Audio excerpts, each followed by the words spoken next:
YouTube. This is not Moses. This is Mahadeva, the Thunder Wizard. And today we are going to talk about how the God of the Bible, the Abrahamic monotheist deity known as Yahweh, how Yahweh is, if you want to worship Yahweh and call him the one and only God, you can. And you would be correct in a very specific sense. That sense would be in the third dimension and third dimension only. In fact, we could say that Yahweh is the God of the third dimension. So if you were on here yesterday, I was talking about the different dimensions, some stuff that I found to be extremely interesting. Extremely interesting, and I'm still going to be talking about it. And we have lived, human beings up until now, we have lived in a reality where we have been unaware of any other dimension than our third dimension. The truth is we do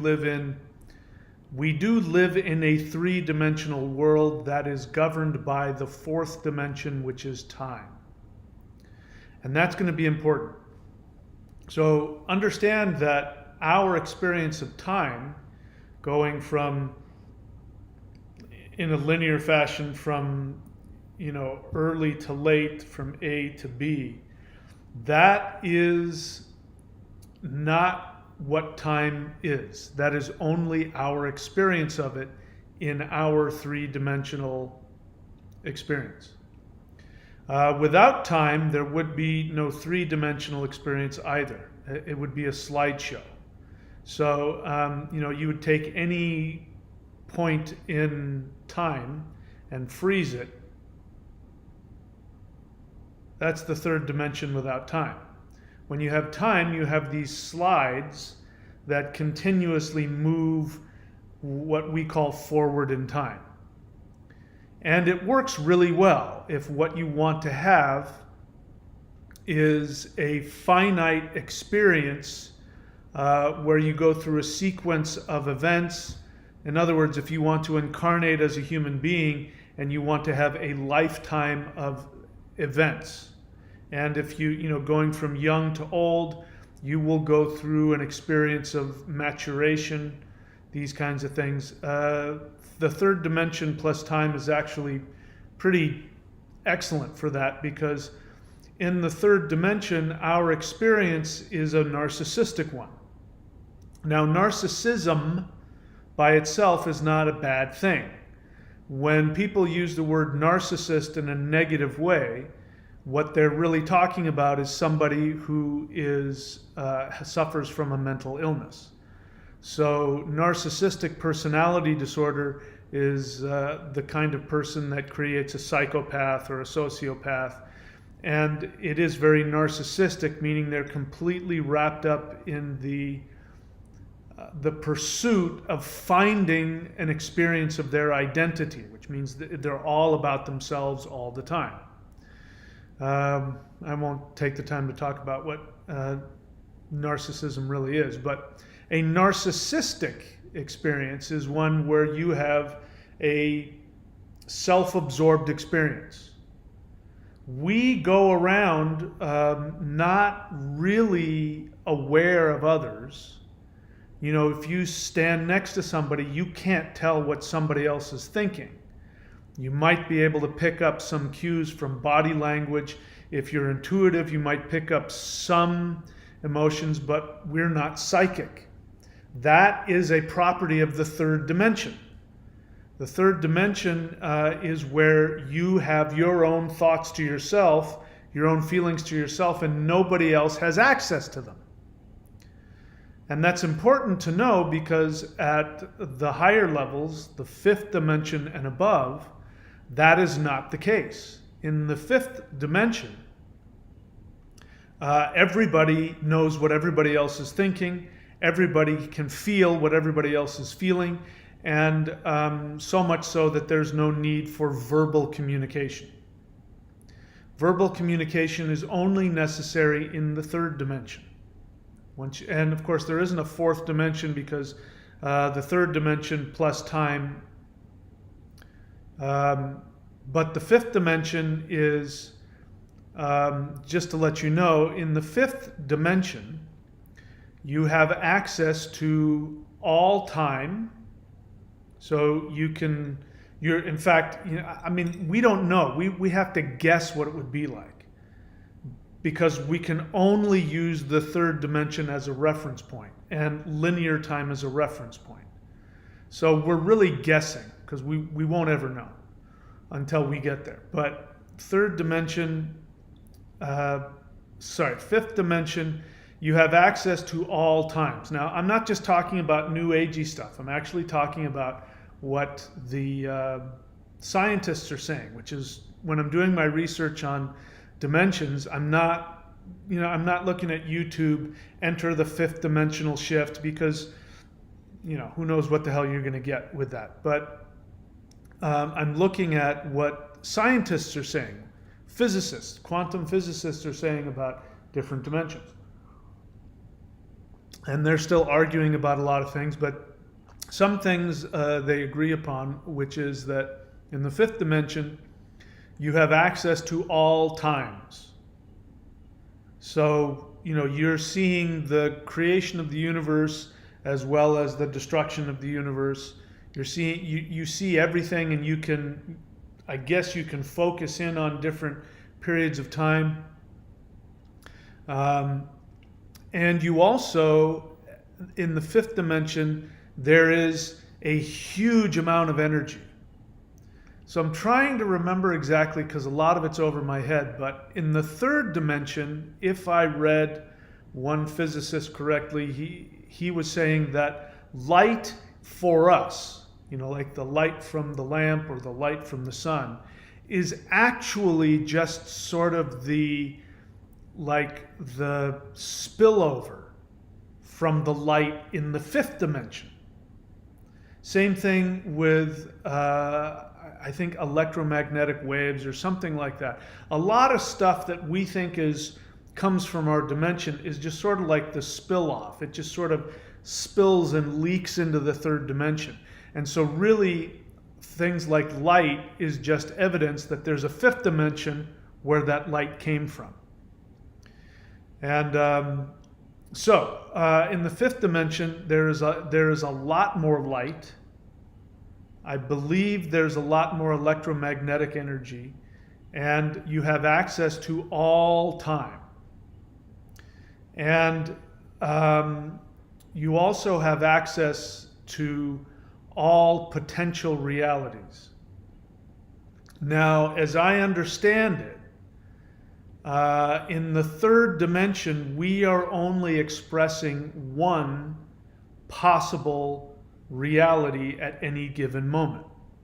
I know you came here to hear about why Yahweh is the God of the third dimension. I'm going to get to it. It's important. Listen to this. But what happens in the third dimension is that when consciousness, and we have consciousness, when consciousness makes a judgment, makes a choice about how things should be, that conscious judgment, that conscious choice, literally picks out from an infinite number of potential realities, picks it out, and then manifests it. And it's only one, and we do that every single moment. We do that with the illusion that there is a past that determines this. You are sitting here today saying, my name is so-and-so, I feel this way about this, my parents did this to me, I dated a girl who did that to me, therefore I don't trust women, or I dated a man who blah, blah, blah, and I don't trust men. You believe that your past actually creates your choices. I do this because that happened then. But what if I tell you that the past isn't real? Past is an illusion. Then that means in every present moment, you are bringing into existence a specific finite reality that is based solely on a decision that you made about what reality should be. And because we live in a linear time that seems to go from past to present to future, we think it's always been that way. And therefore, everything has some logical outcome. So if you know the experiment about whether light is a particle or a wave, I'm learning more and more about that as I research that as well. But it is agreed that what ends up happening is that when an observer decides whether where light is going to hit, in the experimental double slit, blah blah blah, it is a choice that is made. And when the observer makes the choice, the light responds to that choice. In fact, the light responds retroactively. In other words, it makes its way to the test paper, and then it says, oh, you wanted me to go on that side? Okay, that's where I'll go. So you wanted me to be a particle? Okay, I'm a particle. I'm sorry, you wanted me to be a wave? Okay, I'm a wave.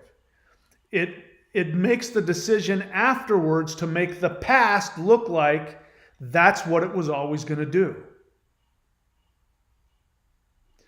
So do you get the idea? This is the third dimension. So now let's take a look at who Yahweh is.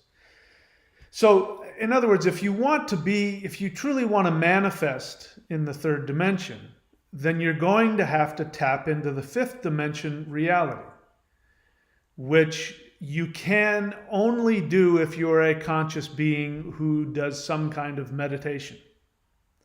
Because when you get into meditation, energy work, qigong, true meditation and true energy work, you end up going into the field of possibilities. You tap into energy from the fifth dimension. And from the fifth dimension, you then have the ability to grab from any potential reality that hasn't manifested yet, that is pure energy. And you are able to then, with your intention, not your feelings and your thoughts, forget about what you hear from the New Agey people who say your thoughts create reality. It doesn't. Your choices create reality. Your thoughts and your feelings are just that. They bounce around inside of you. You make decisions based on those thoughts or feelings, or based on whatever you want. And that is what creates your reality. My least favorite phrase is, your reality is determined by your most dominant thought, which is nonsense. Because if that were the case, there would be far more destruction in the world all the time. Because people, especially people who are into manifestation, like, the law of attraction, the people who are really into law of attraction are only into it because they're not good at manifesting, which means they're full of fear and they're full of, I know, because I've been part of that. You only want to know how do you manifest if you can't fucking manifest anything. But people who are able to manifest things aren't worrying about how to manifest. They just do it. And these are the people who they seem to be bulletproof. Something goes wrong, they fail, they get up, they brush themselves off, and they go, well, I learned a lot from that. I'm going to be fine. I know who I am. And they always end up accomplishing what they want. But the people who don't, who struggle, who are insecure, like myself, who have gone through traumatic pasts, who have been devalued and told they'll never accomplish anything on some level, that's very hard to manifest then, because you're filled with a lot of negative thoughts all the time. And you go to these manifestation seminars, because in reality, you're looking for a way to deny all these negative feelings. You're looking for the one little hook that will give you the ability. I teach you guys how to do that, but we won't take the time to do that in this video. What is important about that is that there are infinite numbers of timelines. From the fifth dimension, there are infinite numbers of timelines available, but they are only potential. Maybe on the higher levels, the 8th, 9th, 10th, or 11th, maybe then you see actually everything. I don't know. But from what I understand and what I feel about the fifth dimension, which I'm prepared to be wrong about. The moment I'm wrong, I'll tell you. But the way it feels to me now is that from the fifth dimension, infinite realities are an energetic potential. And here's what's important to know about the difference between the third dimension and the fifth dimension. In the third dimension, the reason why you exist physically is because you make judgment calls every nanosecond. This is good, that is bad, I want this, I don't want that. You make decisions and you make judgment calls every nanosecond, because that's what keeps your reality together. I'm telling you from personal experience, because I have been tapping into, I can't say I've been to the fifth dimension. Maybe I have on a level I'm not conscious of, but I've been tapping into it. And I'm telling you, it's tearing my three-dimensional self to pieces. So I can tell you from personal experience that living in that state of non-quantified, living in the state of pure potential is not conducive to three-dimensional living. Now, if we can figure out how to tap into that fifth dimension and use it to have, our third dimensional life, then I think it's a great thing, which I think is the whole point. But there's a huge amount of energy in the fifth dimension.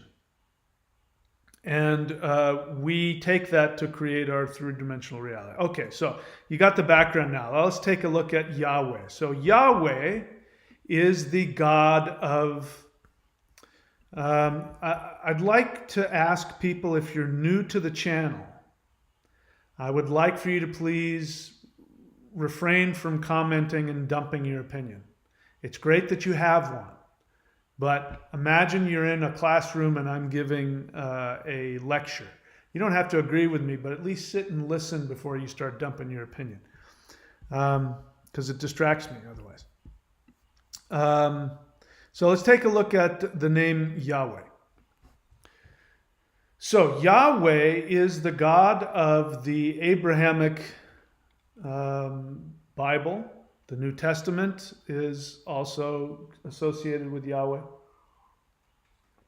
And Yahweh, whenever anybody in Western society, much of the world, maybe not just Western society, but in much of the world, when somebody says the word God, they mean Yahweh.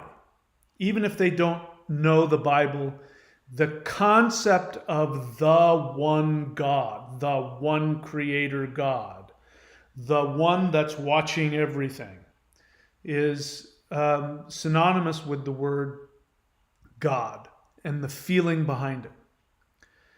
People want to know, what is God's will for me? People talk about being creations of God, children of God. And this is true in the way that the third dimension manifests reality. I am not a worshiper of Yahweh. I was a Christian. I was a minister. I used to read the New Testament in the original Greek, etc., etc. So I'm well versed in that. I am not that anymore. So I'm not sitting here telling you this is God. I'm telling you that if you want to live a three-dimensional life with all of the limitations of a three-dimensional life, then Yahweh is your God.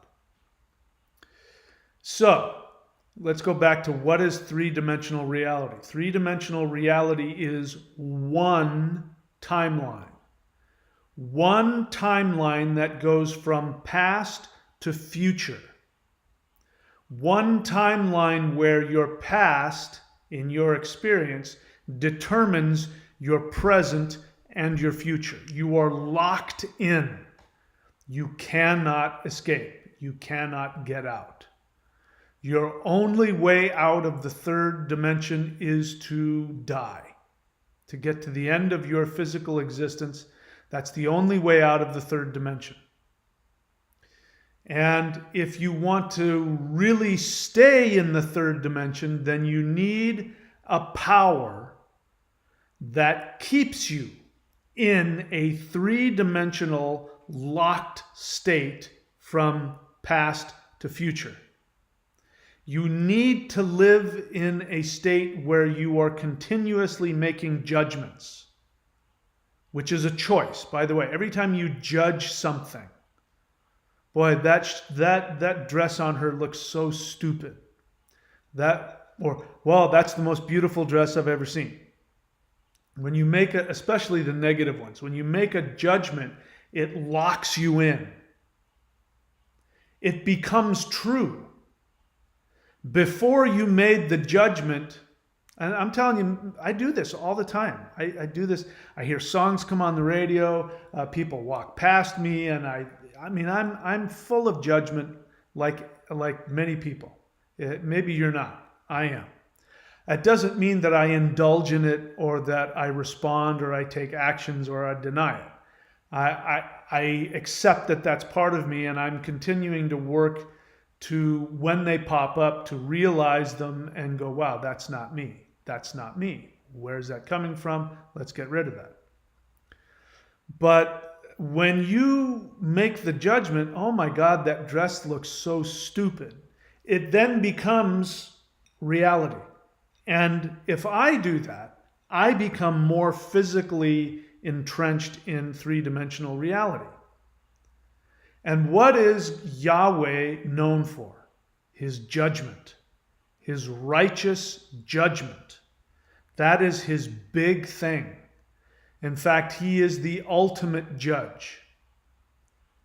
I mean, we could go on and on and on. I won't spend this just talking about all the negative stuff about him. But let's talk about his name. This, I think you will find very interesting. So, the word Yahweh, you've been told, has been translated as I am that I am. And if you listen to religious people, they will say, yes, God is eternal. God always was, and God always will be, and God is self-aware. And, people, you could take that and turn it into a meditative understanding of being continuously in the present moment. You could, if you wanted to, you could take that and give it sort of a Vedic understanding of being self-aware, consciousness. You could say God is consciousness. Those would be all things that you might get from that translation of Yahweh, I am that I am.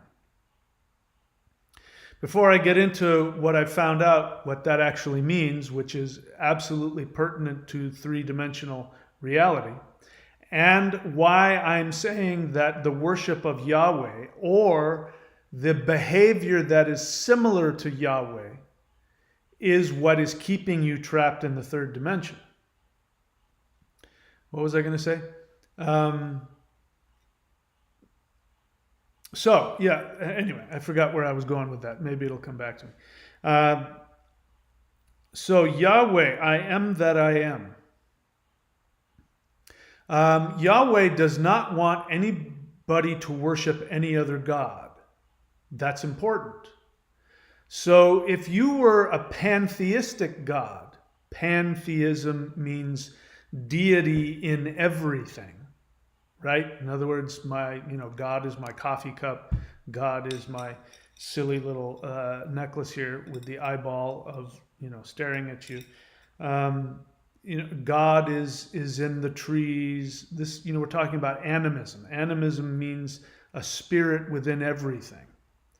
So you could say, I am that I am is pantheism, that God is in everything. And that God is everything, that I'm God, that you're God. And that sounds pretty good. I wouldn't disagree with any of that myself, except that's not who Yahweh is.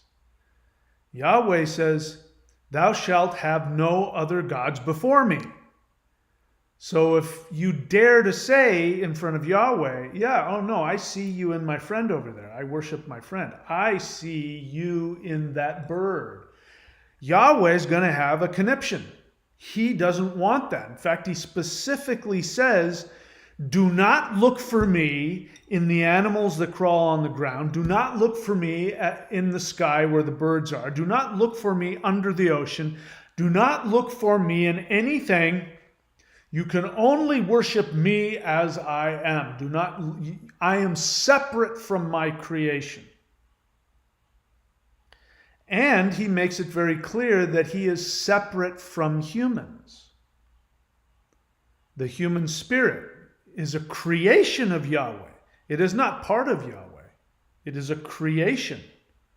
And Yahweh has no problem destroying his creation when it suits him. He's, the flood. There's this whole idea of hell, eternal judgment, all of those things. So Yahweh is definitely not a pantheistic God. Pantheistic God is like, hey man, that's what you worship, whatever works for you. No, Yahweh is not into that at all. It says, thou shalt have no other gods before me. There's only one God, and it's me. I control everything. Everything is my deal. Everything is here for my glory. I'm not making that up. That comes directly in and out of the Bible all over the place. Everything is made for God's pleasure and his glory. So, now let's take a look at his name. You think his name is I am that I am, but it's not. It helps because I did actually learn, I didn't learn Hebrew, but I did learn other classical languages that teach you a lot about, we have a very simplistic, modern English is a pidgin language. It's really not a language like, even Old English was a much more complex language with different tenses and word endings and things like that. And that, a real language, it doesn't matter where you have the subject, the verb, the object, because you know exactly what each word functions at based on what's at the end of it. Nowadays, you have to have it in English, subject, verb, object. Otherwise, you don't understand what people are saying. Anyway, so in the Hebrew, the etymology of the word Yahweh comes from the verb to be. So that part is right. I am that I am is not what he says, though. In fact, Yahweh means, it's the imperfect tense, which the closest thing we have in English is, I used to do this. I used to. Meaning that in the past, you did it a lot, repetitively. I used to practice piano every day. That would be the imperfect tense. I used to practice piano every day. I did it every day. I did it for a while, but it was in the past. Yahweh means he. Let's see, how did I end up translating it? Yahweh means he who keeps coming into being in the past. He who used to keep coming into being. Why do you think they put it in the past? He that used to keep coming into being perpetually. It doesn't mean that he stopped coming into being. The way that I hear it is that he creates the continuous past that judges you. Because in the third dimension, it is your past that you perceive that you have that tells you who you're supposed to be in this moment. And it is that perceived past that stimulates you to look at somebody and go, God, that dress looks stupid. Right? Because when that happens to me, like if I look at something and I say something like, boy, that song is stupid. It's because I'm an old fart and I don't get it. Whatever's going on with that music, I'm missing it. I'm exactly like the people, when I was growing up in the 70s and we were listening to this new thing called, hard rock, and my dad walks in and goes, what the hell is that? It sounds like he's playing backwards. That's stupid. It's because it didn't sound anything like the kind of music that he listened to. Because he was, his definition of music was based on his past, which told him what he liked, what he understood, and he didn't like and understand what I was playing. And I said to him, did your parents like your music? And he said, no. Did they make fun of your music? And he said, yeah. So whenever you make a judgment, it's based on the past telling you how you're supposed to feel about something in the present that doesn't have a value to it. If I look at somebody's dress and I think that's a stupid looking dress, that is a completely arbitrary judgment of something. It's not good or bad. It just is until I make a decision about it. And then I become rooted in the present and I reaffirm to myself that I'm an old fart and I don't understand the styles these days, the kids with their dungarees and their, whatever. So Yahweh is the God of judgment, just based on his name. He is the God of judgment that keeps you trapped in a three-dimensional prison that is governed by a linear experience of time. And your experience of time keeps you trapped in your continuous judgments. Now, if you want to live in the third dimension, then you will do well by worshiping Jehovah. Because when you worship Jehovah, the first thing you learn about is that Jehovah is a jealous God. He's a jealous God that does not want any attention taken away from who he says he is. And he makes it very clear. He says, and you have to listen to this, I've shared this many times, but now it'll make sense. Apply it to the third dimension. That's, by the way, what I've got over here. This point here is 0 dimensions, the line is 1 dimension, the square is 2 dimensions, the cube is 3 dimensions. Below that is 4 dimensions and then 5 dimensions. In case that helps. Once again, I forgot what the hell I was saying. If you want to stay in the third dimension, worshiping Yahweh is the way to do that. Because the first thing that you find out is that Yahweh is a jealous God. That is a judgment as well. You choose to have a judgment about what somebody worships. Yahweh at no point stops and goes, yeah, that eagle is very majestic, isn't he? And look, he's doing something that's challenging in third dimension. He's flying in the air. Why wouldn't you worship that? Oh my God, you're calling me an eagle? You see me in that eagle? I'm honored. He doesn't say that. He says, how dare you? How dare you worship that eagle? That's not me. That's my creation. That's stupid. I'm not that. That's dumb. He makes a judgment about it. So when you worship a God that is continuously judging everything, then you learn to make judgments about everything. You learn how to be righteous, and you learn the difference between being righteous and unrighteous. You learn the difference between being holy and unholy. When Moses, walks up to the burning bush, I don't know why that's a big deal, walks up to the burning bush, Jehovah says, "Don't walk any farther. This is holy ground. Take your shoes off. What the hell's wrong with you? This is holy ground. A yard in that direction is not holy. You can walk, with your shoes on there. Here, you better take your fucking sandals off, because he makes a judgment about everything. And then he says, I am the God of your people, and he gives you these 10 commandments. And when he gives Moses the 10 commandments, he says, if you follow all of my commandments to the letter, bear in mind it's more than 10. The Jewish law is huge.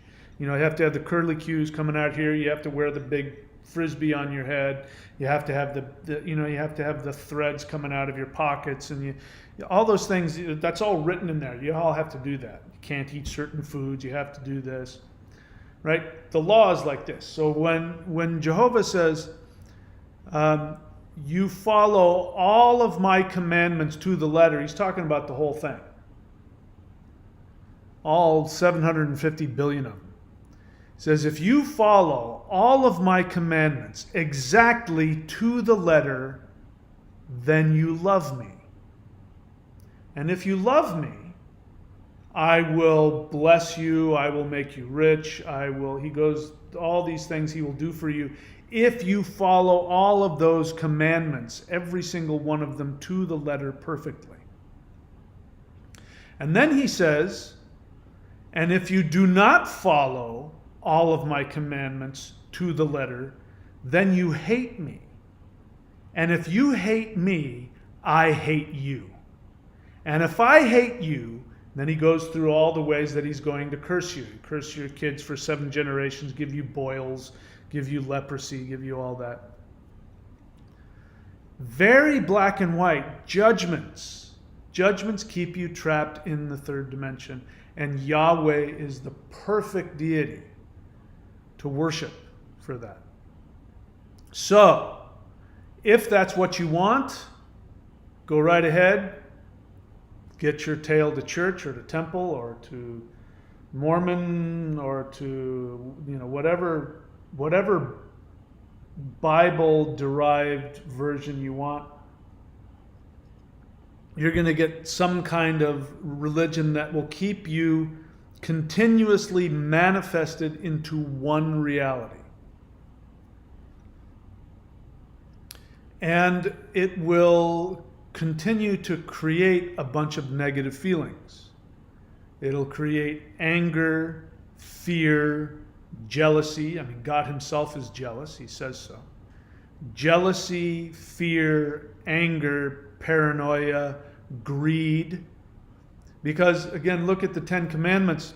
Before the 10 Commandments, when you looked at your neighbor's wife, you went, wow, she is hot. That dude's lucky. I would totally marry that chick. But then you read the 10 Commandments and it says, you cannot lust after your neighbor's wife. Well, but no, you were lusting after your neighbor's wife. Now guilt comes in. You weren't guilty until somebody told you that your feeling was wrong. You didn't know it was wrong before then. You were just like, I'm having a feeling right now. That chick is hot. I'm envious of that dude. Now you're full of guilt and God must destroy you. You can now take the judgment into yourself. You will be even more fully manifested into 3D as you go. So let's take the opposite of that. I could go on and on and on about why all my judgments on Jehovah. But my intention is to use that to help us understand. It just dawned on me. By the way, the history of that is before whatever it was, 358 or 385 BC, there was no such thing as a monotheist God on planet Earth. It didn't exist. There might have been pantheistic deities, but that's a whole different thing. You know, a pantheistic deity would say, yeah, I'm the eagle in the sky, I'm the fish in the sea, I'm the alligator, I am the human being, I am the sun, I am the moon, I am all of these things, I am spirit, right? That's kind of a freeing idea. You could do that if you want.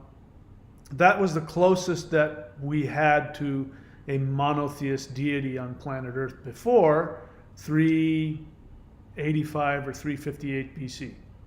Because that is when the elites were taken into captivity. The priestly class and the political elites were taken into captivity into Babylon by the Babylonians because they weren't paying their taxes. And they sat there in chains, and the elites said to the priestly class, hey, you told us that if we worshiped Jehovah in the temple and kept his lamp going, that he would prevent us from being invaded by foreigners. And that's exactly what happened. What the hell was going on? I thought you said Jehovah was the God of the Israelites. What the hell's wrong with you? And the priest went, I don't know. He must be a jealous God. We've been worshiping all these ancestral gods that our ancestors worshipped. And he must just want us to worship the God of the political faction that is ruling Israel. Oh, let's call him the God of Israel. Oh, that's good. So he's the God of Israel, so if you don't worship him, then you don't like your own country. That's bad. So we call him the God of Israel, and then how are we going to keep people from people, the plebs, they love to worship, the hoi polloi really love to worship all those nature gods and stuff like that. We're not going to be, well, then we're going to have to come up with some commandments. We need to come up with a hero story. What if we make up a story about how we came out of Egypt? Yeah, but we were never in Egypt. I know, but we're going to rewrite the whole history. Our kids won't know that, but if we make it the law that everybody reads this thing, then our grandkids will believe that we were once held captive in Egypt. Oh, yeah, okay, so we'll make up this guy named Moses who blah, blah, blah, and the 10 Commandments, and the blah, blah, blah, and the God of Israel, and the blah, blah, blah. All that stuff was made up. It never existed before 358 BC. None of that. The reason why that came into being was because from the Yuga perspective, we were about to enter into Kali Yuga, which is the age of darkness. And in the age of darkness, the maximum amount of people who have a truly spiritual connection is maximum 25% of the population. It means that 75% of the population are completely clueless, and that has to do with all kinds of things we won't talk about here.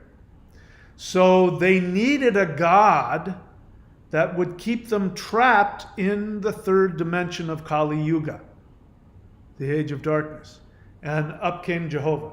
And it worked so well that the Romans took it and then improved upon it by making up the story of Jesus. And that has been, in fact, in case you didn't know it, the elites of this day who are doing all the things that I can't talk about here on YouTube, the elites of this day are actually trying to provoke the second coming of Jesus. And they believe that if they start World War III, Jesus will come. They honestly believe that. They are actively doing all of the things that's going on to manipulate the world so that there will be a World War III. I won't get into all of that.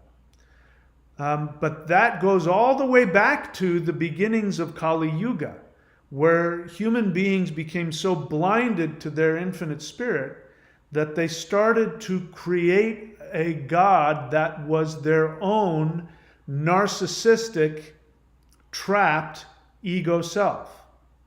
So the human being that is disconnected from his own divine, infinite light within him, his soul, when that happens, that's what creates narcissism.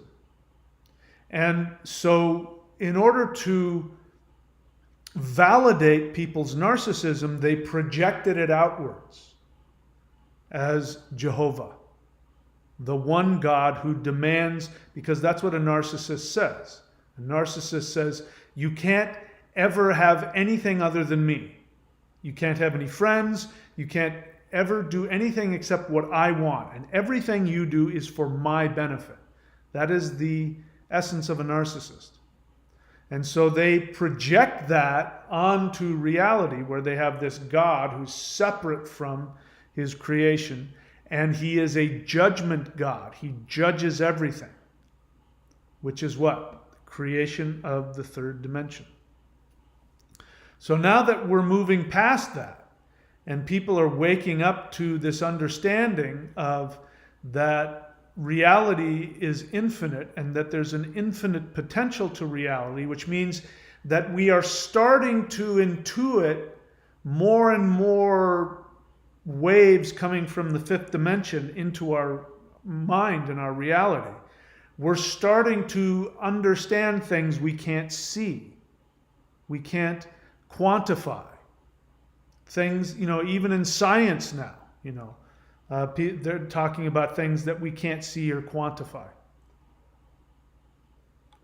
So, anyway, hopefully that will give you some understanding about, what you can do to move more towards 5D shift is to stay out of the negative judgments. Stay out of, and understand that everything that you choose, everything that you feel, and all of your thoughts that you take action on, all of your beliefs are choices. And it is your choices that actually lock you down into the 3D. And the choice is to say this exists and that doesn't. So this is why I won't get into it again, the laundry list of things, but get rid of all of the self-defeating beliefs, all of the victim mentality. Victim mentality will keep you trapped in 3D, because in order to say, oh, they did it to me, you've now put yourself in the position where you're a single entity that's trapped in 3D. When you take full responsibility for your existence and you say, I don't like my life a whole lot, I don't know how I did it, but I know that I somehow manifested this without judging myself or beating myself up or feeling guilty or any of that. Without doing that, I know that I completely manifested my reality. I don't quite know how I did that, but I know I did. The moment you've done that, you've now gone into that state of infinite possibilities. You've now accepted that since you narrowed down and took a possible reality that's less than ideal for you, and you locked it down into reality, you've accepted that, oh, I can let go of that. And I can grab another one out of the energetic potential in the fifth dimension of the infinite numbers of timelines. I can pick another one. Now, the problem is, in order to do that, you got to drop your attachment to it. And I am experiencing this. Again, everything that I teach is coming from my experience. I never teach anything because I read it somewhere or I think it's a good idea.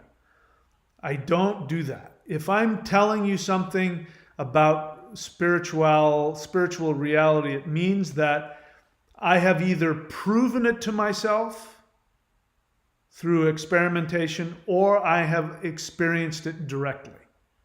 If I haven't, I won't talk about it.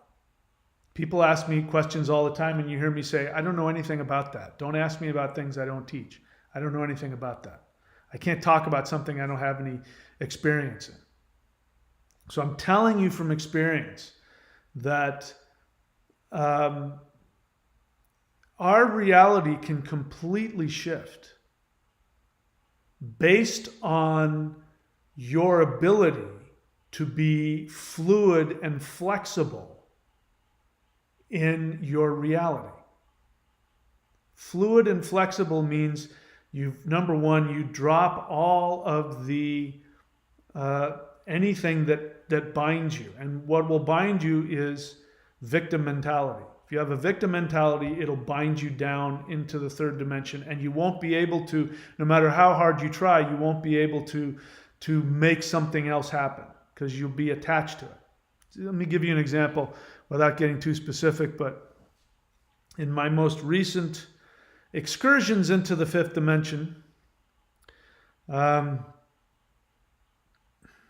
see, I struggle on what to say because I don't want to do anything to stimulate my ego about it. So let me see, how can I do that? So in my latest excursion into 5D, I was given some information by some 5D entities that on the surface sounds good. Normally it's something that somebody's ego could go, wow, that's a great thing. It didn't me, because I didn't think it was real. I thought it was just my head talking to me. I just didn't even pay attention to it. And then hours later, when I thought about it, I had a very strange reaction. I had this reaction of deep sadness. And that didn't make any sense, because what was told to me wasn't something that would have made me sad. But I got very sad, and it was bothering me so much it started physically causing me pain. And it didn't make any sense, and I was very confused. And it wasn't until that I did some deep meditation on it that I found out that what I had interpreted, the message that came to me, I interpreted it through human language in my head, which gave me something to grab onto.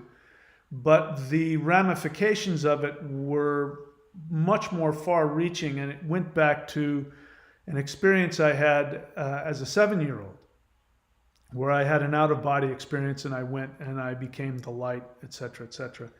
And the whole point of that whole scenario was that I had to let go of my attachment to my family, my parents, and all of the things that we humans need in order to bring us into 3D. Your attachment to your parents.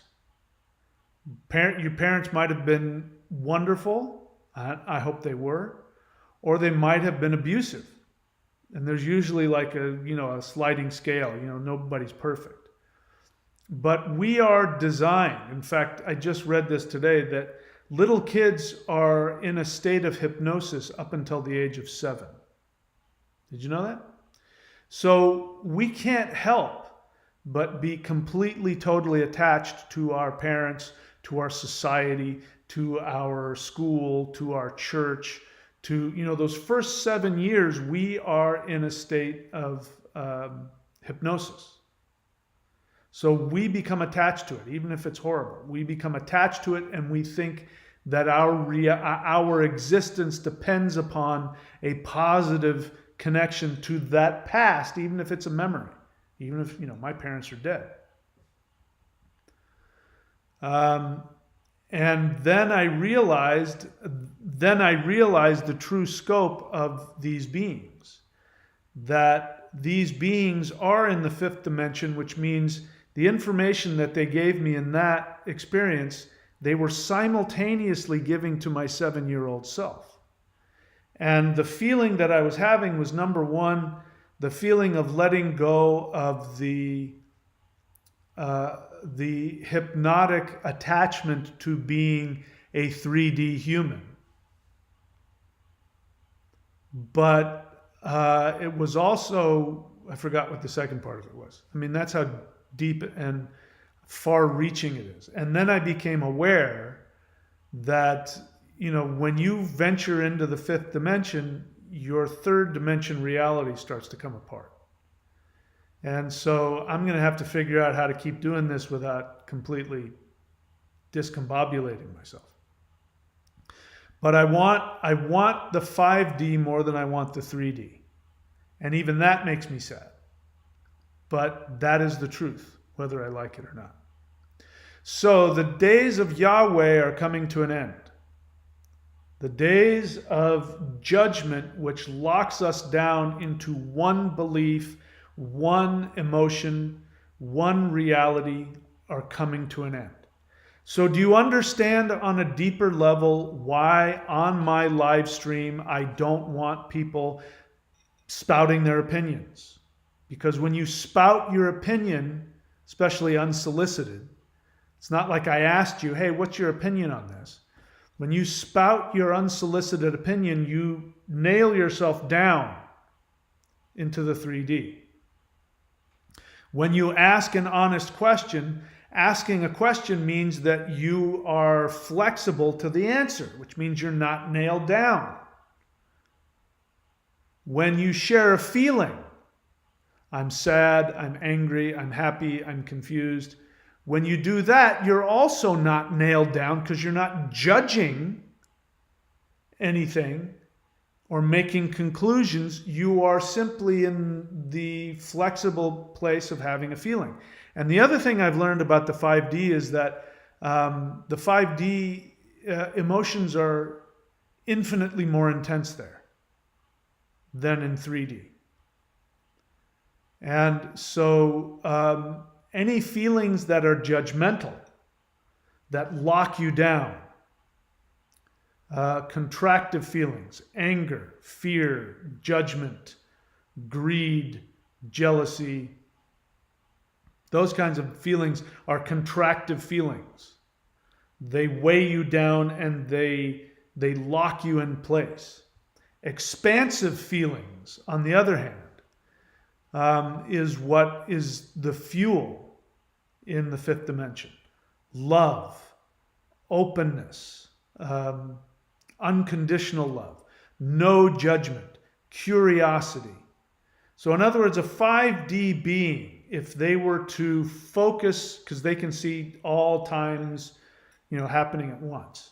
If they were to focus onto one particular time, let's say in your life when you did something really horrible, that you feel really awful about, that anybody watching would go, oh my God, that was so horrible what you just did.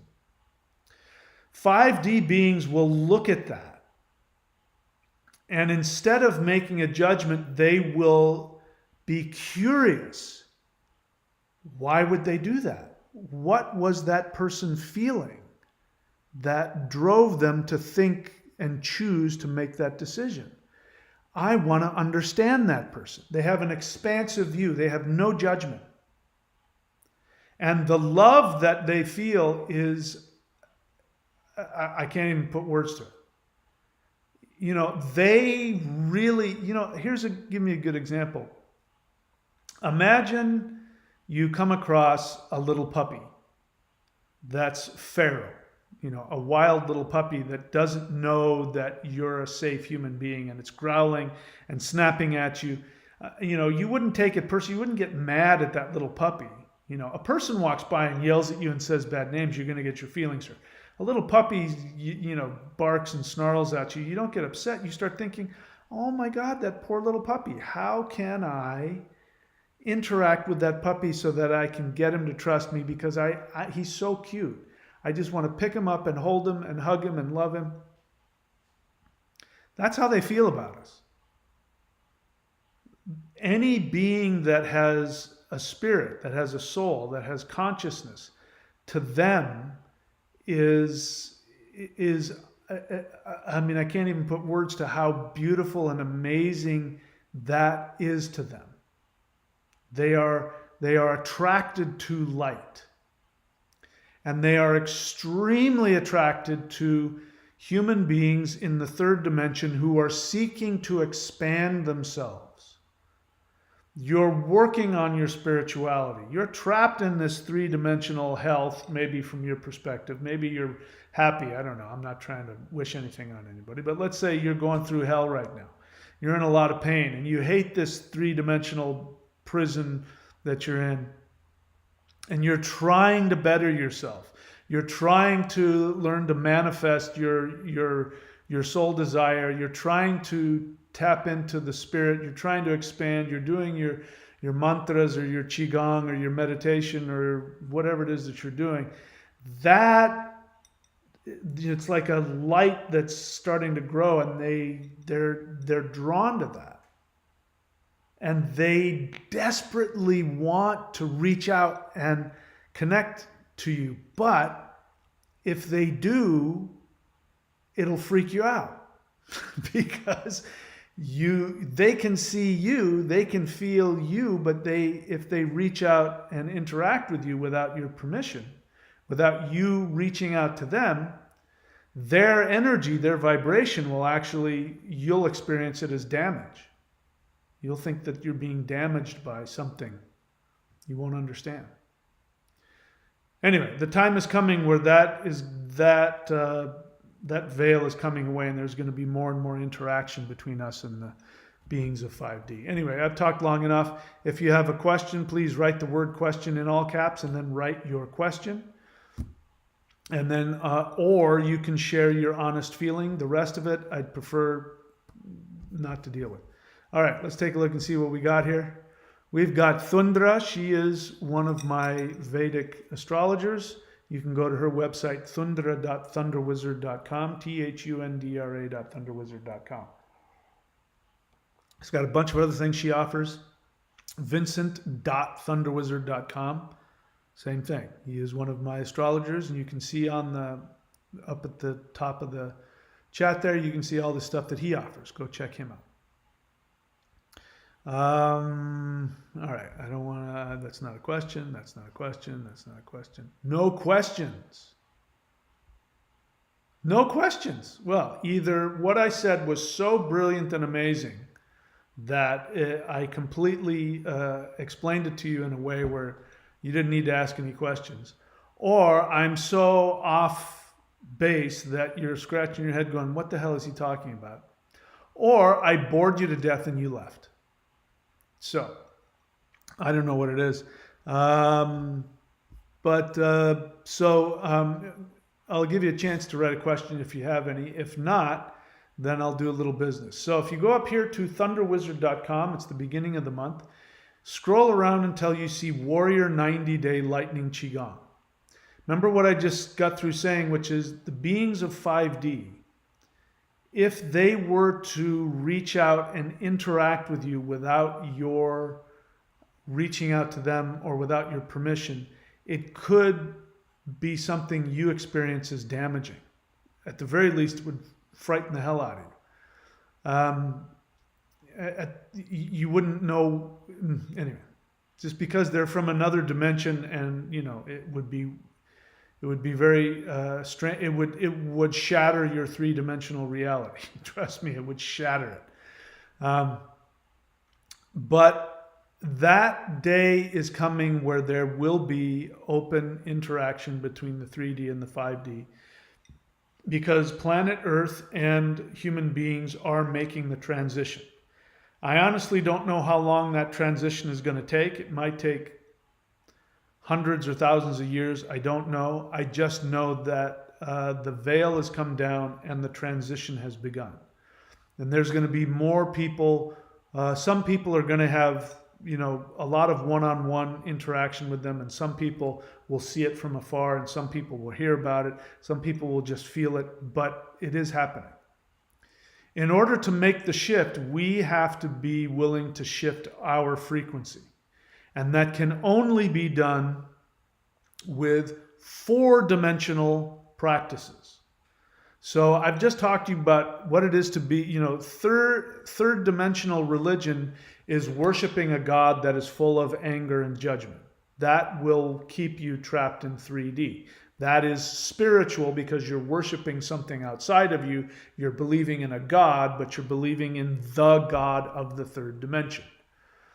So in order to have a spiritual practice that helps you move towards the 5D, you need to have a fourth dimensional practice. Here's one of the things that I've learned. I'm still investigating. If I get a different understanding, you'll be the first to know. It is not possible for a third dimensional person to do the 5D spiritual practices because you would literally explode. Your body would just self-destruct. Your body is a third dimensional body. It functions in the fourth dimension, but fifth dimension is a whole other deal. So what we need fourth dimensional practices. Fourth dimensional practices are practices that are not religious in nature. They are spiritual and energetic. The other thing I've learned about the fifth dimension is a dimension of energy. It's not a dimension of thought. It's a dimension of energy and emotion. Emotion is energy, by the way. And so in order to interact with that dimension, we have to have an abundance of spiritual energy. Not ideas, but actual energy, which doesn't have any thoughts about it. So four-dimensional practices are specifically Qigong, working with energy, Kundalini work, mantra work, yoga, things that work with Kundalini. That's a whole other thing, but that is also an energy as well, and that shifts your dimension. So when you work with fourth dimensional practices, you start to learn how to shift in time. And time flows differently. You may not even realize it, but it will flow differently for you. And as a result of that, your three-dimensional experience will be more pleasurable. And you will see the third dimension exactly as it is. It is an illusion, and you'll be able to see it as an illusion. You'll still enjoy it, just like we sit and we enjoy watching a show. If we're watching television or something, we sit and watch them and we enjoy those. But we don't get wrapped up in it. But what if you were to watch a television show and the next thing you know, you're in it?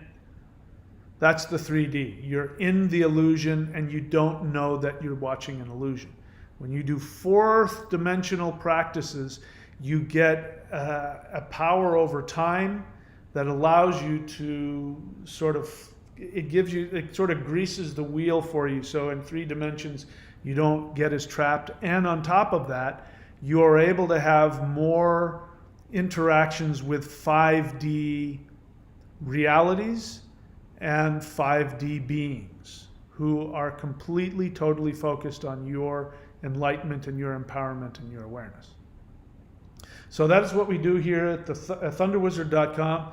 If you subscribe to the Warrior 90-Day Challenge, you can do that. And there's just simply you go and you press play on a video. I've got a bunch of videos there, level 1, level 2, blah, blah, blah. And you just hit play on the video and you do the physical exercises that I am doing.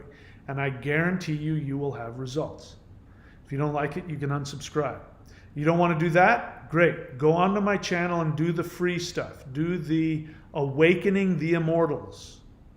That's the most powerful free thing that I have, which is on a par with the most powerful stuff I teach. Do the Huul breath, Huul. Do that every day. I've got some new ones coming up for you guys. I got some if you want to, I've got some third eye and some crown chakra major expansion stuff that I'm going to be putting up here at the 90-Day Challenge sometime soon. Definitely this month I'll be putting it up. But that's going to be important as well. In order to tap into the 5D and interact with 5D light beings, we're going to have to really open up the third eye, open up the crown chakra. And so I've got some stuff coming for you there. Check out all the stuff I have at courses.thunderwizard.com, all the books, everything else. And then maushan.thunderwizard.com is the most powerful fourth dimensional exercise that I know of. All right. Did I give you time to ask a question? Um, Mitch 543 question. What is your opinion on the Kali Yuga adding in 2025? What do you mean adding? You mean ending? So there's two thoughts about Kali Yuga, about the Yugas.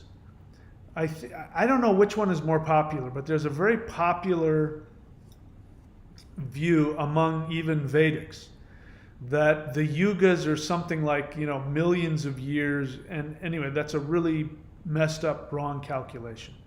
The Yugas are not that long at all. So Kali Yuga lasted up until, I think it started right around when I said, right around the introduction of monotheism, which was 358 BC or something like that. That's right around the beginnings of Kali Yuga. And then Kali Yuga ended in the 1700s. So we're no longer in Kali Yuga. We haven't been in Kali Yuga for 300 years. That doesn't mean that we magically went from Kali Yuga to some other magical, we didn't. It's like when you change the seasons, it takes a while. Just because it's the beginning of spring, it doesn't mean that you won't have snowstorms for another couple of weeks. It's still going to take a while for things to warm up. So the same thing, when you change yugas, the same thing happened. So we entered into Dvapara Yuga in around the 1700s, and at that time, interestingly enough, that's when we went through the Enlightenment period in history, where people started, reading classical mythology, and you saw the classical, statues and things. They started getting into that. They started getting more into science, and they started walking away from rigid spirituality, religion. The beginnings of that happened in the 1700s. So I don't know what you're asking me. What is my opinion on Kali Yuga ending in 2025? It ended 300 years ago. But that's not the same as the Aquarian Age. The Aquarian Age started in 2012.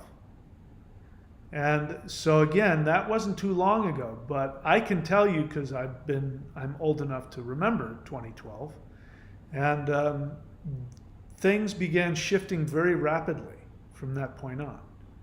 And things are gonna continue to shift even more rapidly. The pace is gonna pick up. So hang on, buckle yourself in. Trust me when I tell you, this shift is coming very soon. And it is going to be, for some people, it's going to be like a bomb went off inside of them. For other people that have been doing the work, it's still going to be challenging. It's going to be intense, but the rewards are going to be absolutely amazing. I'm willing to bet, your great grandchildren are going to be, and I just got a hit as I said that. Your great grandchildren are going to be people who live in a completely different world. It's going to be a world where there's not going to be, I don't know how long it's going to take, there's not going to be any more war, there's not going to be any more poverty, there's not going to be any more banks, there's not going to be any more elites running things, there's not going to be any more pollution. We already have the technology, the elites, they haven't let you know about it because there's no money in it, but the elites already have the technology to clean up the environment, to reverse global warming, to live in a world where there's plenty of food, and we already have the technology for an ideal world. And when the elites are finally out, which will be very soon, you're going to see all of that technology is going to be released. There's going to be no more need for gasoline in your car, no more need for, electricity plants and coal fire. There's not going to be any, people are going to have, 0 point energy, and there's going to be people, flying cars and all that crap. All that stuff is going to happen, and it's going to happen probably within your lifetime. At the very least, you will be alive to watch it begin to happen. So Kali Yuga isn't going to end in 2025. It ended 300 years ago. The Aquarian Age started in 2012, and we're beginning to feel the effects of that now. Lushka, question, Mahadeva, can we utilize the Lionsgate energy tomorrow on the, I don't know what that is. The Lionsgate energy on 8/8? Does 8/8 mean something? I don't, I love the number 8. It's a very powerful number. In fact, one of the things that I came to realize is that 8 is the number for the 8 directions. That when you look in the 8 directions and you bow to each of the 8 directions before you do a ritual, you're actually tapping into the 4th dimension. Because as you see number 3 there, which is the 3rd dimension, there's 8 reference points. So in the 4th dimension you have, I don't know what it is, 16, something like that. Anyway, I forgot how I figured it out, but when you look at each one of the 8 directions within a 3-dimensional space, you actually bring in multiple dimensions. You bring in the 4th dimension of time, and that's why your rituals work. So I don't know what that means, the 8/8. I don't know what that means. You also say you manifested your dream job. Congratulations, I'm happy for you. Vincent.thunderwizard.com, honest feeling, I'm still saddened by the fact that my mom is incapable of loving me. That's a judgment. I know that I've said that, but at the moment, she's incapable of loving you in all the ways that you want. But let's see, you didn't ask for my opinion. I'm still saddened by the fact that my mom is incapable of loving me and connecting with me emotionally. I'm saddened that I didn't get the love I needed during childhood. So I understand that. And I'm glad that you're having your feelings and you're expressing them. There you go. Thanks for sharing. I admire your bravery. Jedi Black Knight, question. On Hool Breath Part 3, were you suggesting, in case you don't know, he's asking, I just uploaded Hool Breath Level 2 Part 3. And this is what's been downloaded to me over the past month about how to not only empower ourselves more towards 5D, but also to help planet Earth and all human beings. It's an extremely powerful meditation, energy work. So if you want to check it out, go to thunderwizard.com and subscribe to the 90-day lightning qigong. You say, were you suggesting that we do a few repetitions of part 1 and part 2 first before doing part 3? Yes. That is what I was suggesting. Team Grip, you know how this works, right? You've been to my live stream before. You're supposed to write the word question. Why? So that I won't miss your question. It's all about you, my friend. You say, does DMT produce in the gut along with the pineal gland? I don't think so. I think it's completely produced here. Why would you ask that question? I don't understand. Team Grip, do me a favor, man. Put some effort into this. Look above you. You see question in all caps. Look above you. You see honest feeling in all caps. I know it's a lot of work. You're on your phone and you're going to have to work a little harder. You're going to have to write more words. Come on, man. Put the effort into yourself. I am not motivated to answer you when you don't put the effort into it.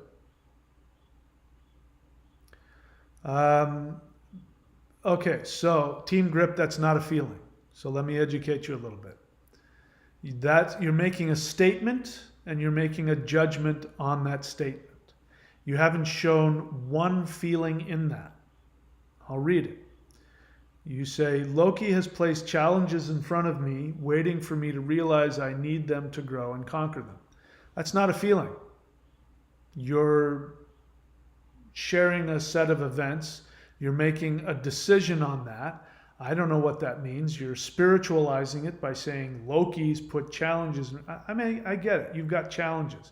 You don't need, it doesn't make you more spiritual in this context to make it, Loki's giving me, I already know you're a spiritual person. You don't need to prove it to me with that. There's no feeling there. That's like saying feeling. I got up and I went and got the mail out of the mailbox. There's not a feeling there. Loki's placed challenges in front of you. That's not a feeling. A feeling is, I'm experiencing some challenges. I'm afraid. I'm frustrated. I'm angry. I'm excited. Those are feelings. Thanks. Try again. I appreciate the input. Mitch, if you want to, ask a question, what did I just get through saying? Come on, guys. Why is this so hard? I mean, I can see it now. But, one of these days there's going to be a lot of people and I won't see it. And you'll be pissed off that I didn't answer your question. So you say, is there a place I can find your music that is in the morning practice phase? You can go to, you can find it on my channel if you look hard enough. Drum music, things like that.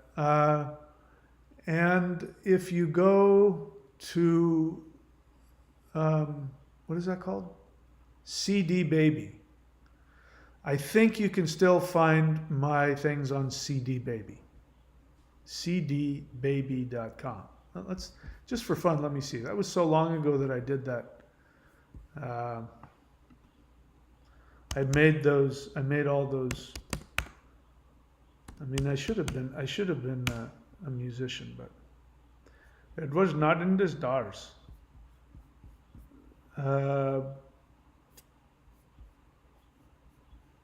Find music, I don't know. Maybe you can't find it on CD Baby. I don't know where you would get it, if I'm being honest. But look for it on my channel. Okay, where am I? There I am. And then, okay, I appreciate it. Thank you. You caught that. Anyway. Lushka's going to explain her question. Did I ask you to explain it? Yes, I did. Okay.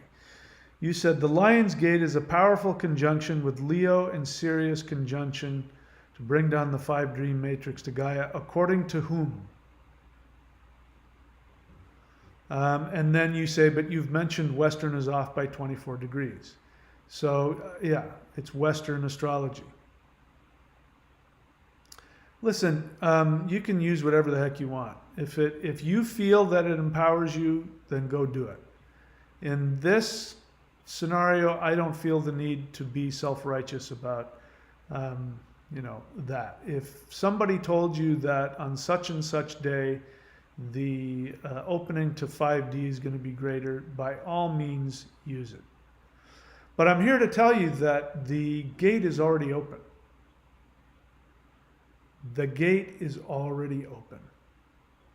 The practices that I teach you are going to vibrate you and get the attention of the 5D beings. It'll put your mind into more of a 5D state. If you want to, sorry, I just got distracted. If you want to, what was I going to say? Sorry, I'm so upset with myself right now because I got distracted by somebody dropping an opinion instead of a question. If you want direct access to the 5D, you have it. It's called Shamanic CE5. So CE5, as you know, is human-initiated contact with extraterrestrial light beings. You can go look it up, CE5. Normally, people do it to, to see phenomena, which is great. I do it. I go in my room, close the door, cover my eyes. I go into a shamanic meditation, and I reach out to them and ask for an energy connection. And that's all the stuff I'm talking about having experienced 5D is a result of that. So when somebody does normal CE5 that still happens. They still will show up and do energy work on people. I'm specifically trying to tap into 5D. And I know now that when I do it, that I'm actually kind of, I'm kind of destroying the fabric of 3D. And I'm trying to do it as much as I can in a way that's as best for me. So if you want to tap into 5D, you don't have to wait for some conjunction with the such and such. But by all means, go right ahead. Go right ahead and do it.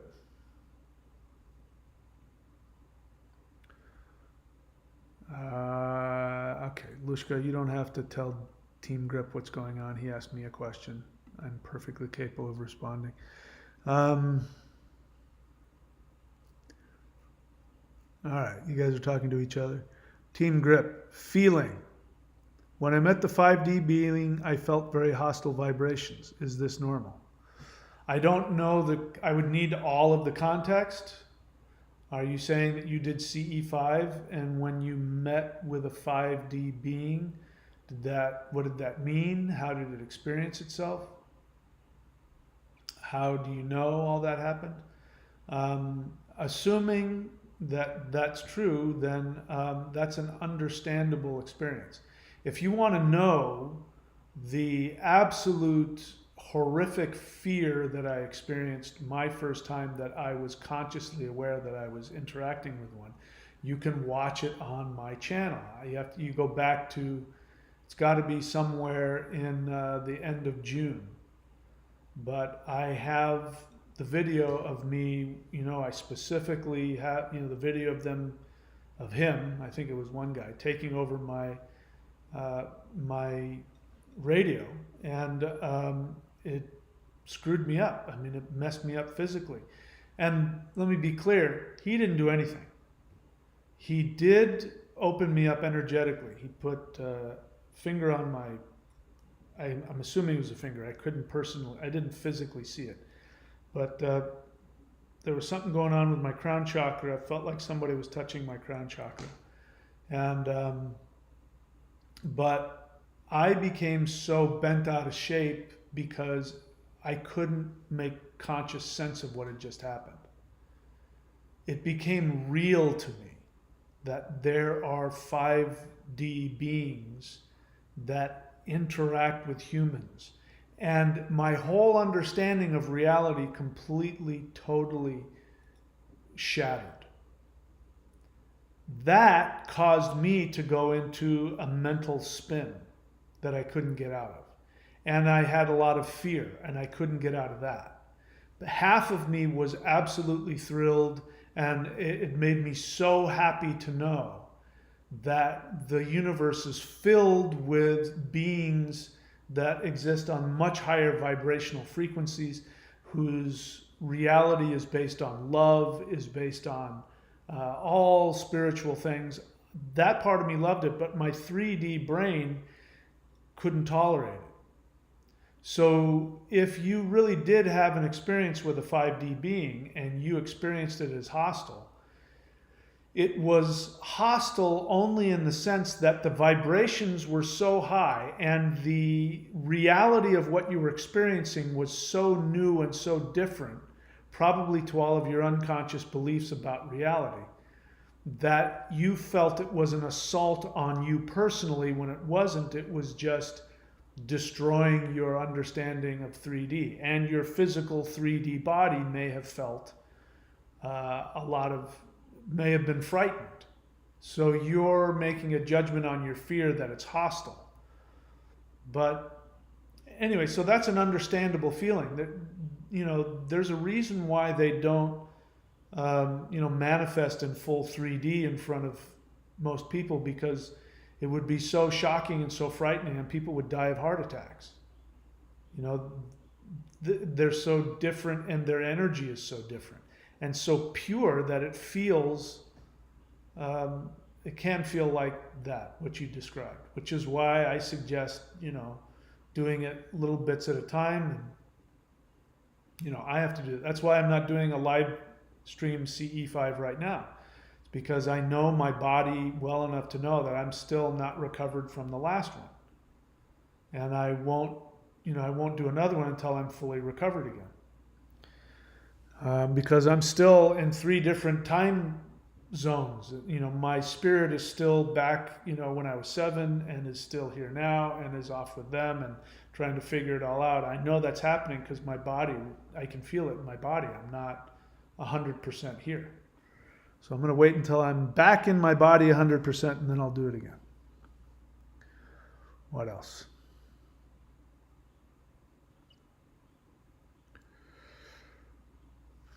Mitch, 543, honest feeling. Thank you again. Your music and mantras are very powerful, is why I asked. I appreciate that. Thank you. And it makes me happy to know that people are making use of them, and it makes me happy to know that they're helpful. So thank you for that positive reinforcement there, and I appreciate you sharing that. Team Grip question and then nothing. Share B question, what do the 5D beings look like? That is such a huge question. It depends. It depends on whether or not they are fully manifested into 3D. And if they are fully manifested into 3D, they are going to look like whatever species they are. And they could be anything. I mean, there's infinite numbers. What I found is that the way the universe seems to work is that in order for and by the way, any animal that you come across, an armadillo, a squirrel, an alligator, a monkey, a chicken, a salamander, anything that you look at as an animal on the planet can eventually become a light being. They'll have to go through millions and millions of years of evolution. But what will eventually happen is that animal will eventually evolve into being an upright walking being with 2 arms and 2 legs, 2 eyes, a nose, and a mouth. And you see on planet Earth, pretty much every being has 2 eyes, nose, mouth. They may have 4 arms. But if they evolve to be a conscious being, 4 legs, they will become bipedal and have arms and legs. So you could see a crocodile person. They would have crocodile skin. They might have a crocodile mouth, but they would have hands with thumbs on it and walk around. They could be a giant chipmunk.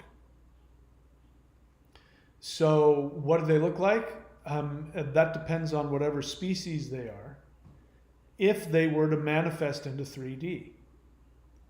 If they're not in 3D, which most of the time they're not, they almost never manifest into 3D here on Earth, because Earth, Gaia, our mother, is not into 5D yet. She's still in 3D. So just their presence is challenging for all 3D beings, including Mother Earth. So and to come into our dimension, they're sort of like just, I can't, it's hard to explain, but when people talk about orbs, right? They talk about orbs flying around. I've experienced that. Those are 5D beings who are sending their energy into 3D.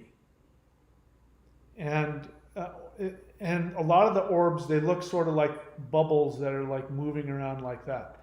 So understand in 3D, the best way to understand it is, imagine us interacting with somebody in 2D.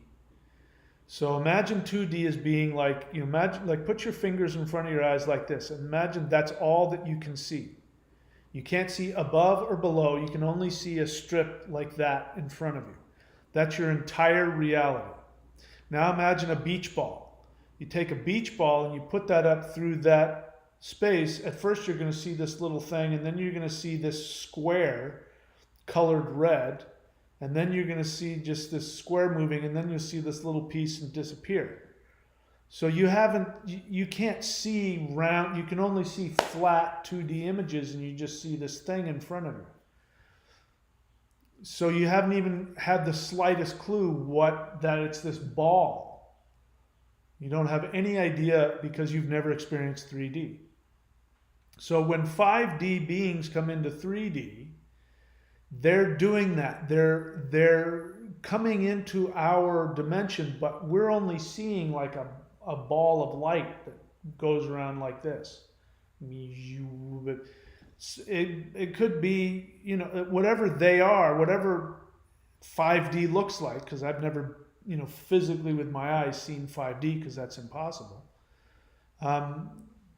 They're going to show up as some weird thing, as some ball of light, or, but a lot of times you're not going to see them. You're going to feel them. So they can interact with you physically. They can touch you. They can put energy into you. But they're doing it from 5D, and they're reaching into 3D. So it's sort of like they can reach into 3D with their energy. You won't see them because they're 5D. We can't see 5D. You can only see 3D. A good example of it, although I'm sure it's not completely accurate, is the movie Interstellar. So watch Interstellar. You can watch the 5D part on YouTube, Interstellar 5D, and you can see a guy interacting with his daughter from a 5D perspective. And the only thing he can do is he can affect it. He can't go there. She can't see him or experience him. That's the best way to understand it. So what do they look like?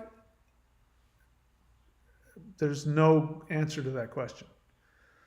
And if you interact with them, it's how they feel. That's what's most important.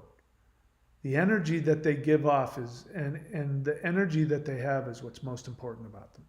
And specifically all the intense love that they have. That's the thing that's really going to help us move forward. 9 Arts question, how can you use runes for someone else? So 09 Arts, why are you hurting my feelings so badly? I have a book called Rune Divination. I have an entire book written about it. I have videos on my channel about rune divination. I have a whole section in the thunderwizard.com site devoted exclusively to that. You're hurting my feelings. Now I know you haven't spent any time reading my books or putting any time watching the videos, or you're not subscribed to the channel. I'm actually not hurt, but you know me, I'm not going to do the work for you. So put the effort in. You can go watch the video on the channel that I read the book for you for free. If you don't want to buy the cheap book and read it, you can watch me as I read my book, and you can hear all the ways that you can use runes for someone else.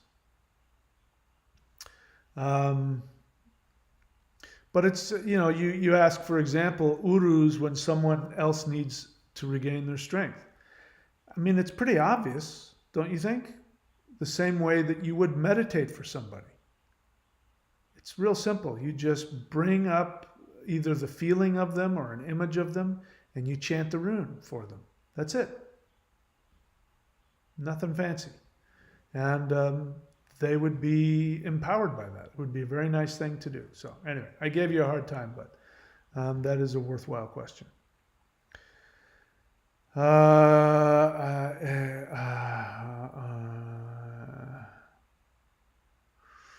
Okay, Team Grip, that's not a question. Riho Rasta, I haven't seen you in a while. Question, was the Quran written in the example of the Bible? So you've heard me, haven't you heard me explain to you where the Quran came from?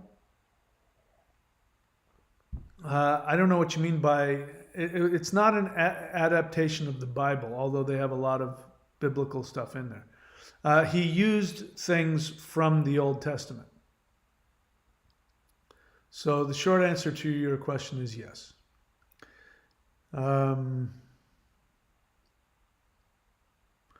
Team Grip, I mean, I'm not reading your explanation because, as I said, I'm only interested in questions. But you say something here that I want to correct you on, and this is why it's good to always ask questions.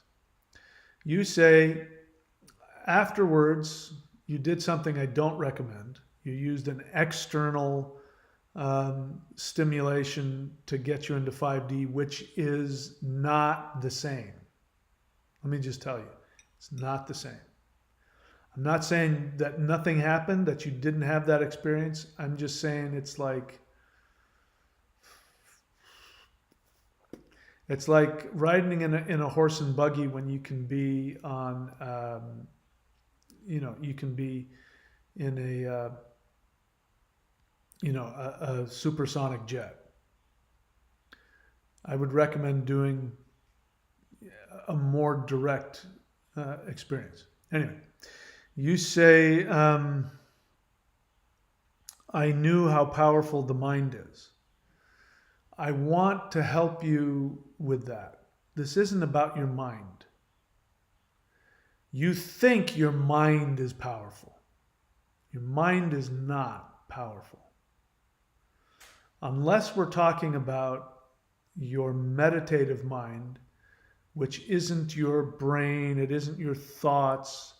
When I interact with the 5D, my mind really doesn't have an idea what the hell's going on. I might, through my mind or my brain, I might get some information, but the majority of the interaction is happening on a level that my mind can't comprehend. So your mind would not be able to comprehend that.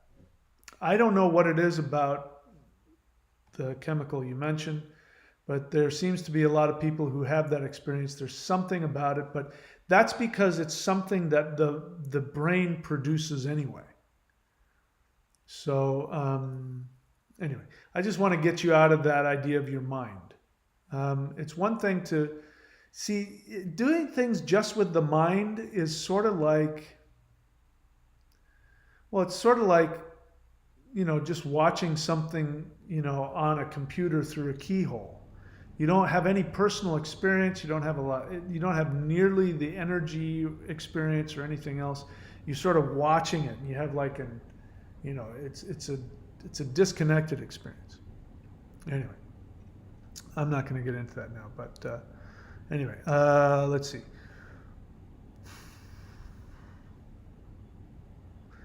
Nine Arts, honest feeling. I did CE5 meditation yesterday. I just slept the whole meditation. I think their energy is too much for me. So you may not know what happened. You might be right. I don't know, but give it a couple of days, because sometimes you don't think anything happens and then it builds on you. So if you did it, and you were successful, it means that you were able to get into a meditative state, and you were able to, because the protocol is you get yourself in a meditative state, whatever that means to you, and then you go looking, you go seeking with your meditative mind or your energy body, or however you want to look at it. You go looking for light beings, and when you find one, you'll have an experience of, I think I found one. You might think, I wonder if this is real or not, or if I'm imagining it, but you'll have some kind of experience where you think you've tapped into something. You might see in your mind's eye a ship. You might even see in your mind's eye the being in that ship. You might get some kind of interaction, and then you say, come back to where I am, and you vector them back. So assuming you did that and you were successful, if you didn't, it means that you, for whatever reason, either you weren't in the right mind frame, or you had fear or something like that. It's okay to have fear, but if your enthusiasm and desire for connection overrides your fear, then that's okay. So assuming that didn't prevent you from connecting, and you were successful, Something probably happened and you may not feel it yet. It's also, it took me 3 times before I had a powerful experience. So you kind of have to earn it. You have to, I think part of it is you have to break down your defenses. I think the other part of it is you have to let them know, listen, I'm really serious about this. I understand that your energy is different and it might be strange and frightening, but I'm really serious about it. If you're not, if you're frightened, if you're angry, if you're things like that, then they don't want to mess with you. They're going to leave you alone. They got the message and they'll wait until you're more prepared. That's my experience anyway. I can't speak for them. Honest feeling, since 2021, I've been terrified to invite anything in my room at night. I was before then, but everything really changed for me 2012. So don't do it in your room. I didn't do it in my room. I was the same as you. I didn't want anything in my house. I did it outside. And then I brought it into my Florida room out here, which is sort of like my enclosed backyard. That made me feel safe. So you don't have to do it in your house. I do it in my house now because I want to go into a deep meditation, and I'd rather be lying down on my bed than, outside. And I'm not interested in the light show. I'm interested in the energy transmission. Did I ask for an explanation? Let's see. Let's go back. You say, I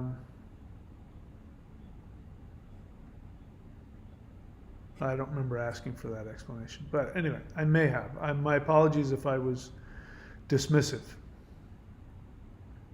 Which is one of my problems. I can be dismissive. Mitch 543 honest. Oh, I already read that. Team Grip question. So Team Grip, you do have a problem following direction. Can you guess how? Remember, what is the point of me having you follow this protocol so that I can see your question? It frustrates me when people aren't willing to follow directions. You say, question, how is the mind not powerful? All right, so that's not a question. An honest question is you're asking me something. The if, then that kind of question is an argument. You're arguing with me, and I don't want to argue with you. So I gave you something to think about, which is move beyond your idea of the mind. You didn't like that. You're asking a passive-aggressive question. How is the mind not powerful if you're using your mind and physical body, let alone the universe? If you want to believe your mind is powerful, go right ahead. I'm not interested in arguing with you about it. I gave you something to think about. If your ego's in an uproar about it, that's not my problem. Okay, so that's not a question. A question is, you have the answer to something that I don't have. I don't like what you just said. Let me argue with you in the form of a question.